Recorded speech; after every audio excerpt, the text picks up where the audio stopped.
नमस्कार दोस्तों, मैं हूँ डॉक्टर अनुपम और मैं हूँ एक न्यूट्रिशनिस्ट एंड डायटीशियन। जैसे कि आजकल की ज़िंदगी बहुत ही भाग-दौड़ वाली और तनाव भरी हो चुकी है। हमारे पास इतना भी वक़्त नहीं है कि हम आराम से बैठकर 2 वक़्त का खाना खा सकें और हमारी खाने-पीने की आदतें भी इतनी ख़राब हो चुकी हैं कि छोटी-मोटी बीमारियाँ तो हमें रोज़ की ज़िंदगी में फ़ेस करनी ही पड़ती हैं। और इन सब चीज़ों ने बड़ों के साथ-साथ बच्चों को भी अपनी चपेट में ले लिया है और ऐसे ही हमारी गलत खाने-पीने की आदतें या फिर तनाव होने की वजह से एक ऐसी बीमारी है जिसका हमें सामना करना पड़ता है, वो है माइग्रेन। माइग्रेन क्या होता है? माइग्रेन एक तरीके का हेडेक है, लेकिन ये नॉर्मल हेडेक से थोड़ा अलग है। इसमें क्या अलग होता है कि मोस्टली इसमें हमारा हाफ सिर है जो उसमें दर्द होता है और सिर दर्द के साथ-साथ इसमें कुछ और चीज़ें हैं जैसे नौज़िया है, वॉमिटिंग है या फिर डिसओरिएंटेशन हो जाती है। इंसान को समझ में नहीं आ रहा होता कि उसके आस-पास क्या हो रहा है और उसको साथ में नौज़िया जैसी फीलिंग आती है। तो इसमें एक ऑरा होता है जिससे कि इंसान को तेज़ रोशनी से भी या फिर तेज़ आवाज़ से भी घबराहट होती है। तो इस तरीके से ये नॉर्मल हेडेक से थोड़ा अलग है। तो आज हम बात करेंगे कि ऐसी कौन-सी चीज़ें हैं जिससे ये माइग्रेन ट्रिगर होता है या फिर हम इसका बचाव कैसे कर सकते हैं। सबसे पहले हम बात करेंगे कि माइग्रेन का ट्रिगर क्या है। सबसे पहले तो इसके इमोशनल फैक्टर्स, हम कभी भी स्ट्रेस में हैं या इमोशनल डीरेंजमेंट है या फिर एंग्ज़ायटी में हैं, डिप्रेशन में हैं, बहुत ज़्यादा एक्साइटेड हो गए हैं या फिर कोई ऐसी खबर सुन लेते हैं जिससे कि हमें एकदम से शॉक लगता है, तो हमारा माइग्रेन ट्रिगर हो जाता है। इसके अलावा कुछ फ़िज़िकल रीज़न्स हैं जिसकी वज़ह से ये हो सकता है, जैसे स्ट्रॉन्ग लाइट या बहुत धूप में आप जाते हो या फिर स्ट्रॉन्ग वेदर कंडीशन में चेंजेस, बहुत ज़्यादा ऐसी जगह पे जहाँ पे बहुत ज़्यादा ठंड है या फिर बहुत एक्सेस हीट है, उस वज़ह से भी हो सकता है या फिर आप स्मोकिंग करते हो या फिर आपके आस-पास कोई स्मोक कर रहा है, तो ये एक ट्रिगर फैक्टर है माइग्रेन के लिए। और इसके ट्रिगर्स हैं लैक ऑफ स्लीप या फिर फटीग। अगर आप प्रॉपरली नहीं सोए हैं या फिर आपको बहुत थकावट है, बहुत ट्रैवलिंग करके हटे हैं, तो भी आपका माइग्रेन ट्रिगर हो सकता है। अगर आप बहुत लंबे टाइम तक स्क्रीन देखते हैं, लैपटॉप पे, फ़ोन पे काम करते हैं, बहुत टाइम तक बिना अपनी आँखों को आराम दिलाए, तो भी आप में माइग्रेन ट्रिगर हो सकता है।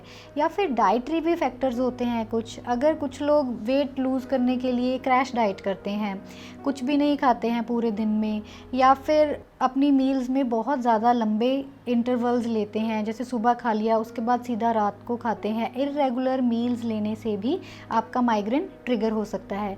अगर आप बहुत कम फ्लूइड्स का इंटेक करते हो, पानी कम पीते हो या किसी भी तरीके से जो आपका फ्लूइड इंटेक है अगर वो बहुत कम है, तो भी ज़्यादा चांसेस होते हैं आपको माइग्रेन ट्रिगर होने में। या फिर कुछ लोग अल्कोहल का इंटेक बहुत ज़्यादा करते हैं या फिर जो वाइन्स या स्ट्रॉन्ग फ्लेवर्ड वाले फूड्स हैं, स्पाइसी या ऑयली फूड्स हैं, उन चीज़ों का सेवन बहुत ज़्यादा करते हैं। कुछ लोग कैफ़ीन का इंटेक जैसे कि चाय या कॉफ़ी है वो बहुत ज़्यादा पीते हैं, तो उनको भी माइग्रेन होने के ट्रिगर रहते हैं। रीज़न भी हो सकता है हार्मोनल चेंजेस जैसे कि मेनोपॉज़ है, पीसीओडी है, थायराइड है। तो जिन लोगों को हार्मोन्स की प्रॉब्लम रहती है उन लोगों को भी ज़्यादा चांसेस रहते हैं माइग्रेन होने के लिए। तो अब हम बात करेंगे कि हम कैसे अपने आप को माइग्रेन से बचा के रख सकते हैं, कैसे उसको क्योर कर सकते हैं। अगर आपको ऑलरेडी माइग्रेन है उसको रिवर्स कर सकते हैं, अगर आपको माइग्रेन नहीं है तो अपने आप को कैसे प्रिवेंट कर सकते हैं माइग्रेन से। तो सबसे पहले कुछ ऐसे फूड स्टफ्स होते हैं जिनकी वजह से माइग्रेन होने के चांसेस बढ़ जाते हैं। ऐसे फूड्स हैं जिनमें नाइट्रेट और टायरामीन का कंटेंट बहुत ज़्यादा होता है। वो किन में है? जैसे कि रेड मीट्स हैं या फिर वाइन है, बीट रूट है, चॉकलेट्स हैं या फिर जो कुछ तरीके के चीज़ होते हैं, ड्राई फ्रूट्स होते हैं या फिर स्ट्रॉन्ग फ्लेवर वाली जो सॉसेज़ होती है जैसे कि सोया सॉस। इन चीज़ों में नाइट्रेट और टायरामीन का कंटेंट बहुत ज़्यादा होता है जो कि माइग्रेन को ट्रिगर करता है। तो हमें अपनी डाइट में इन चीज़ों का सेवन बहुत कम या फिर बंद ही कर देना चाहिए। सेकेंडली, हमें अपनी एक फूड डायरी मेंटेन करनी चाहिए कि हम डेली क्या खा रहे हैं, क्योंकि माइग्रेन ऐसा है कि कोई एक फूड ही सबको माइग्रेन करता हो ऐसा नहीं है, सबका माइग्रेन का ट्रिगर अलग अलग होता है। अगर हम फूड डायरी मेंटेन करेंगे तो हमें पता चलेगा कि हमने ऐसा कल क्या खाया था या आज क्या खाया था जिसकी वजह से हमें माइग्रेन हो गया है। तो अगर ऐसी फूड डायरी हम मेंटेन करेंगे ना, तो धीरे धीरे हमें सारे ट्रिगर्स अपने पता चलते जाएंगे कि हमने ऐसा क्या किया था जिसकी वजह से हमें माइग्रेन हुआ।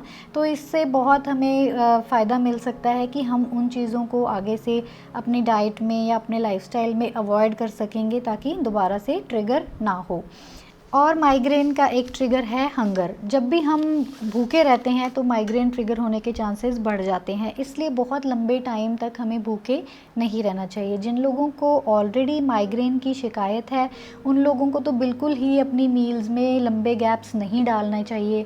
हर 2 से 3 घंटे के बाद छोटी छोटी मील्स रेगुलरली लेते रहने चाहिए। जैसे कि हमने ब्रेकफास्ट, लंच और डिनर तो किया ही है, साथ में इन बिटवीन फ्रूट्स की, सैलड्स की, नट्स, सीड्स या फिर कुछ ना कुछ लिक्विड्स हमें लेते रहना चाहिए।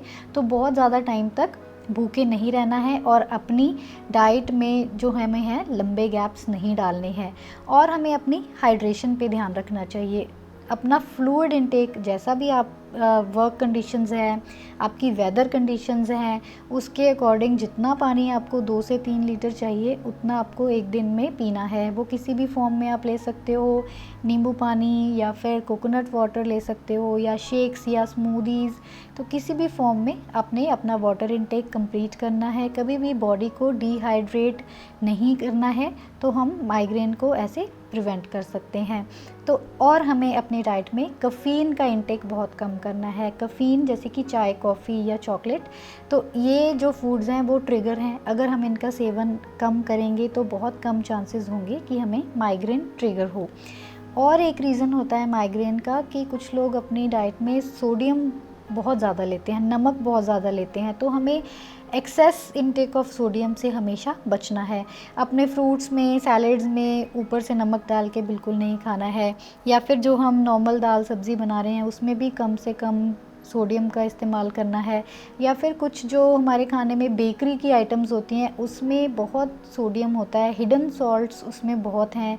कोई भी प्रोसेस्ड जो होती हैं चीज़ें उनमें भी, या फिर जो प्रिजर्व्ड चीज़ें होती हैं उनमें, उन चीज़ों की शेल्फ़ लाइफ को बढ़ाने के लिए सोडियम का कंटेंट बहुत ज़्यादा होता है।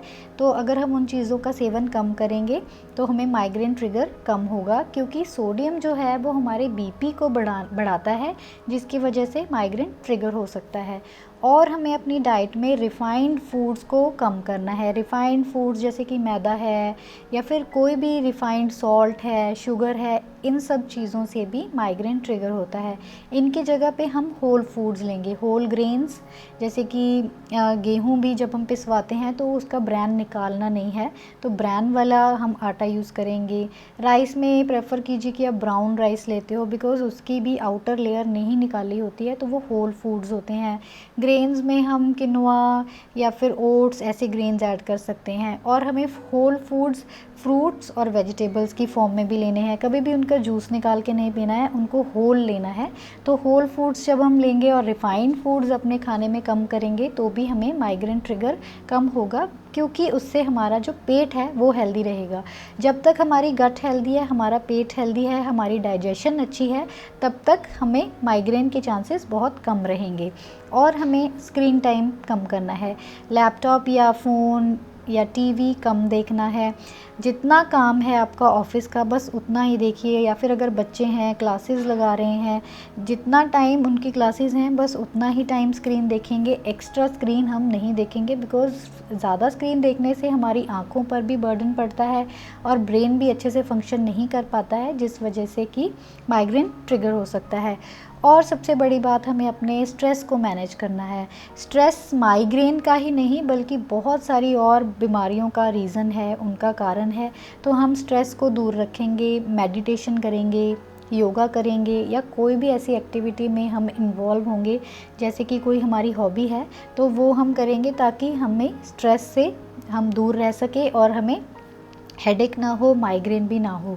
और हमें अपने स्लीप और वेक साइकिल को मैनेज करना है, कभी भी बहुत लेट नहीं सोएं और बहुत लेट नहीं उठें। एक प्रॉपर टाइम होता है सोने का और जागने का।